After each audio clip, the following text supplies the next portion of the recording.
तर हे प्रत्येक गोष्ट लिखित चालणार. हो चालेल. हो. माझ चार्ज दिलाय का नाही दिलाय? आज सरांना चार्ज दिलाय का नाही तुमच्याकडं?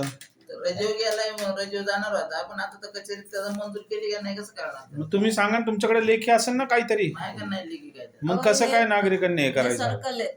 हा मग असू दे, मग तुमच्याकडे मेन आहे ना, तुमच्याकडे मेन आहे ना, ना त्यांनाच माहित नाही. तुम्हाला माहिती पाहिजे ना. राजा मंजूर करताना ऑफिस करणार नाही, मी करणार आहे थोडीच राजा मंजूर. हा राजा ऑफिस मंजूर करणार नाही, मी करणार आहे का राजा मंजूर? मग रजाचा विषय अहो नव्हता, आता रजेचा charge चार्ज कुणाकडे दिला हा विषय आहे सर. तुम्ही काय पदावर आहे सर?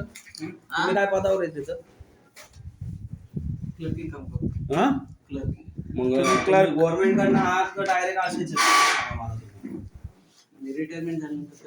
रिटायरमेंट झाल्यानंतर म्हणजे तुम्हाला नेमणूक केली आहे का ते सांगा मला.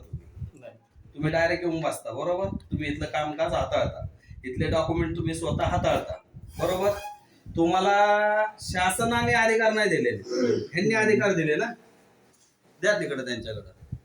ह्या सरांना असिस्टंट तुमचं नाव काय सर? गणपत शेंटे. आणि तुमचं नाव सर? गणपत मरबळ. हा, गणपत मरबळे यांनी या सरांना इकडे दाखवा. या सरांना शासनाची नियुक्ती नाहीये यांची, आणि परस्पर गणपत मरबळांनी यांना डायरेक्ट अधिकार दिलेले आहेत. सगळे अभिलेख हाताळायचे, नागरिकांचे जे काम असतील ते करायचे. यांना कोणी अधिकार दिला की हे अशी नेमणूक करायची?